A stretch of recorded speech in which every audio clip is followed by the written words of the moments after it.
27 Kontiola ja 50 Juha-Matti Aaltonen ja siitä pystyy ja välittömästi pääsee karkuun suomalaispelaaja ja äkkiin menee.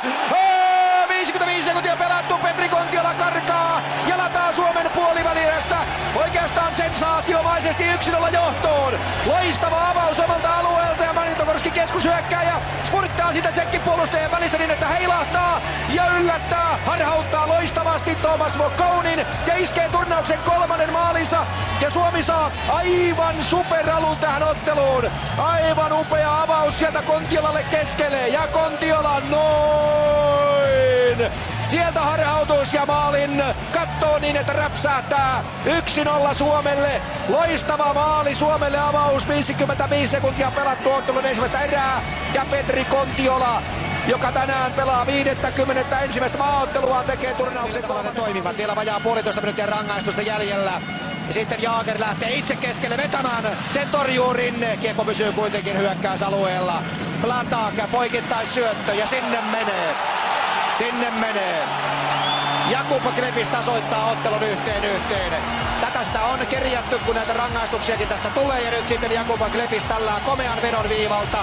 Jussi Jokinen 3. kertaa rangaistusaitiossa ja sillä Klepis yllättää Pekka Rinteen.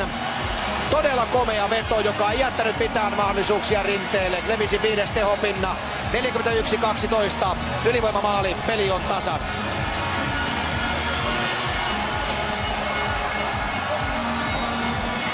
Miroslav Platak ja suoraan tällä Klepis. Ja siellä on Jaager maskimiehen paikalla. Tarkka komea veto painuu ohi Pekka Rinteen. Omskin pelaaja Jakub Klepis. Nurmisen veikkaukset heti pieleen ainakin tässä ensimmäisessä vaiheessa, koska Lukas Kaspar kärppäpelaaja kommennetaan sinne sitten yrittämään Pekka Rinteen yllättämistä, entistä kärppävahtia, nykyistä Nashville-maalivahtia. Nyt Pekka sitten, ota kiinni, ota kaikki kiinni ja pidä Suomi pelissä. Kaspar lyö häkkiin. Kaspar lyö häkkiin. Siinä ei kauaa nokka tuhise. 3 ampujaa ensin, sitten 1 kerrallaan, mikäli ei ratkaisua saada aikaan.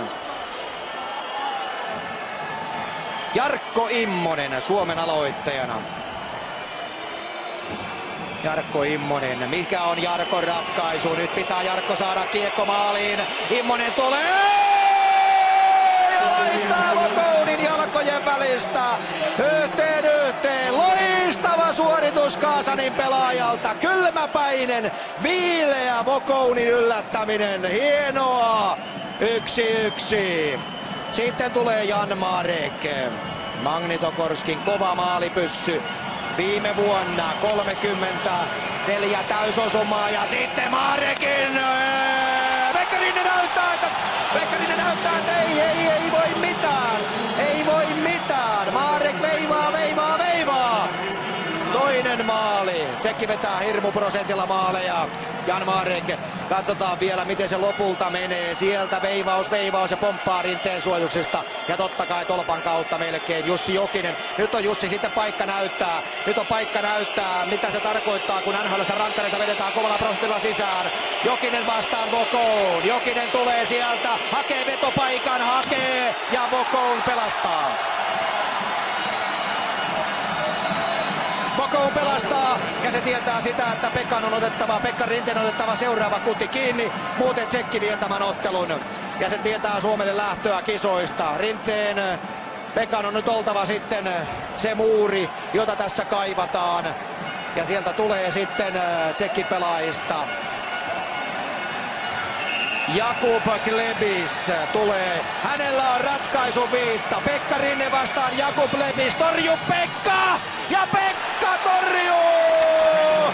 Vielä toivo elää. Pekka Rinne torjuu Klepisin harhautuksen. Klepis yrittää siinä Forsbergia, mutta ei onnistu. Mutta nyt on lyötävä tasoihin, kuulkaa ystävät. Nyt on lyötävä tasoihin. Ja Konna Kontiola, Suomen avausmaalin tekijä. Se on lyötävä maaliin se kiekko. Se on lyötävä väkisin maaliin. Tsekki-vihennyskonsertti on hirvittävä tällä hetkellä. Siinä on kova paine 25-vuotiaalla Konnalla. Ja nyt on kiekko lyötävä maaliin. Ja mikä on Kontiolan ratkaisu? Ja ratkaisu on se, että Suomi häviää. Tomas Vokoun peittää kulman ja niin se vain on, ystävät kalliit, että että rankkareilla tulee takkiin Tsekille.